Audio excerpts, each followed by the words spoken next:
Hello and welcome back to Fresh Takes. Today we are going to be trying something new, something we'd like to do more of in the future. We're going to try and Ask Me Anything, or AMA. Today our first question is coming from Garrett in San Diego. Mark, I'm just going to kick that back to you because you've got the full question. Can you tell us what that is? Yeah, so we're doing Fresh Takes AMA, Ask Me Anything. And our first question from Garrett in San Diego is, Mark, what, what air purifier do you use? And he is specifically looking at getting the molecule spelled with a K, which is a non-filtering purifier. So, so this is a good question because it's spring, and spring is allergy and asthma season for a lot of people, a lot of pollen. And so, um, you know, indoor air quality is becoming increasingly looked at as not just a quality of life issue, but also in some cases a quantity of life issue. Lifelong asthma can set you up for lung diseases of various sorts, which can shorten your lifespan. And particularly for me, the reason I have some personal experience with this is that I had mold exposure 3 years ago, and that turned me from someone who never had to use inhalers, and I had had my last asthma attack 26 years earlier, to someone who immediately converted overnight into steroid-dependent asthma, and I almost wound up in the hospital with that. So since then, my whole immune system's been dialed up to 11, and I've become, sensitive to a lot of things, including, various gases, volatile organic compounds, fumes and perfumes, and anything that's based on petrochemical hydrocarbon synthesis. And so it's become an issue for me. So not just particulates in the air, but also gases. And it's getting better with time. The immune system is a little bit like a snow globe. If you keep shaking it up, it'll keep being angry like a hornet's nest. But if you give it enough time without provoking it, it'll start to settle down. And one of the ways of giving it time and settling down is remove the patient from the exposure. So if you're in a really bad environment, like if you're in a mold situation, you got to get out. But then after that, when the immune system is all activated, having some sort of filtering system or some sort of allergen elimination system in the home can be really helpful in letting the whole immune system cool down by not aggravating it all the time. So that's a long way of saying this is an important issue, and I'm glad we have a question on that to kick off this whole AMA thing. So Garrett says he's looking at the molecule spelled with a K. This is one of the newer devices on the market, and it uses what's called a photocatalytic oxidation. It's actually sort of a new improved, it's photoelectrical chemical oxidation. And basically the idea here is that it doesn't have to use any filters. It just zaps all the particles in the air and they sort of precipitate out. I don't have one of these devices, but I am intrigued by this technology. It seems to be safe. I don't know what the maintenance issues are around it, but I like it. And if I had to do everything over again, I might get at least one of these devices to cover a certain amount of the house with. So that being said, let me tell you what I do have. I have, good old-fashioned Austin Air, which is just basically a HEPA filter, and that filters everything out down to about 0.3 microns. But there are a lot of particles that are smaller than that. So that's just a classic filter. The problem with filters is that they fill up with crap and you got to change them. And one thing I don't like about the Austin Air is it doesn't tell me when to change it. And even if you're a conscientious person, it can be hard to remember when it's been 6 months and you need to switch this thing out. And it also depends on how heavily you use it and how high you run it. It changes. And so I think that's hard to keep track of. The device I like much better than that is the IQ Air Health Pro Plus. This is made by a Swiss company, and the IQ Air Health Pro Plus is a three-tiered system where you have a pre-filter that filters out really large, huge things like just dust you can see, and then you have a main particle filter, which is their hyper HEPA filter, and this is a much better than normal HEPA filter because it goes all the way down to 0.003 microns, so it's a much finer filter. And then it has a gas and odor filter on top of that, which is made of activated carbon.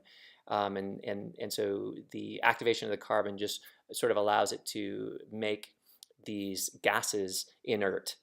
So if you're having flooring, if you're moved into a new home and you know, there's maybe it's a composite floor that was put together with glues that contain resins that off gas and are provoking asthma.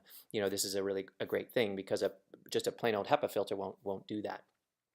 Now, going back to the idea what the molecule does, you know, this idea of you know, I get my terms right here. I have them written down.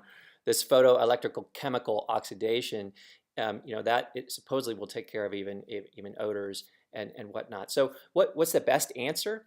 I don't know. I at this point, I think that having several strategies is still probably the best, although I'm very intrigued with the molecule. And as I said, if I had to do it over again, I might start there and just see how my symptoms go, because it seems like a much more, it seems like a much simpler and more elegant system than all of this, you know, filters and carbon this and that and everything. But what I don't quite understand about the molecule technology is, you know, what is it doing with these larger particulates that are in the air?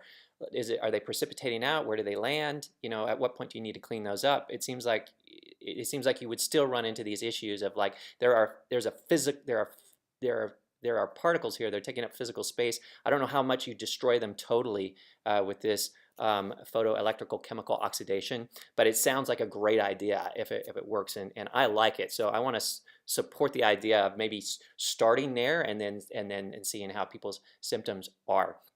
You know, a lot of us, you know, a lot of families will have sort of that one canary in the coal mine, that one person who's just reacting to everything, and that's why you're interested in you know, an air purifier. And you know, what you can do is just see what works. They're competitively priced. They're all about, you know, $800 or so, and they cover, you know, roughly about the same amount of cubic airspace. And so you might have to get two for a larger home and so on. But that's a lot cheaper than a whole house filtration system.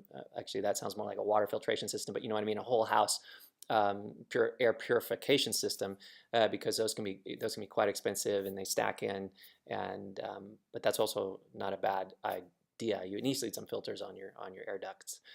But all that's a long way of saying that it's allergy season. These aren't things to just brush off. Aside from quality of life issues, it can affect, you know, health down the road, what happens to your lungs over time if they are chronically inflamed, and also just what happens to your entire system if you're constantly shaking up that snow globe and never allowing the immune system to quiet down because you're constantly getting it stirred up with insults. And one of the ways of decreasing the amount of insults is by cleaning up the air, particularly indoor air quality. And there are these various ways of doing so: the photoelectrical chemical oxidation on the molecule, or the multi-stage filters that you know, that filter out particulates. And the IQ Air Health Pro Plus is what I have, and it has a hyper HEPA filter in it, so it goes much smaller, and then it has the carbon filter. So I think, you know, all these companies are doing a good job, and I think it kind of depends on what your budget is and how many cubic feet you want to cover. I kind of like all these technologies, and mix and matching them might be the best answer, but whatever works is where I would start. And you can just start. Probably some of these companies have a money-back guarantee, and you could install the device and see if the family member who is your canary in the coal mine starts getting better. And that's the proof in the pudding right there. And that's all I have for recommendations on this first AMA. But I want to invite people to submit questions to us or to me through Instagram. So you can direct message through Instagram at BioFlourish, or on Facebook. What's that called? Private message. So that's Facebook /BioFlourish.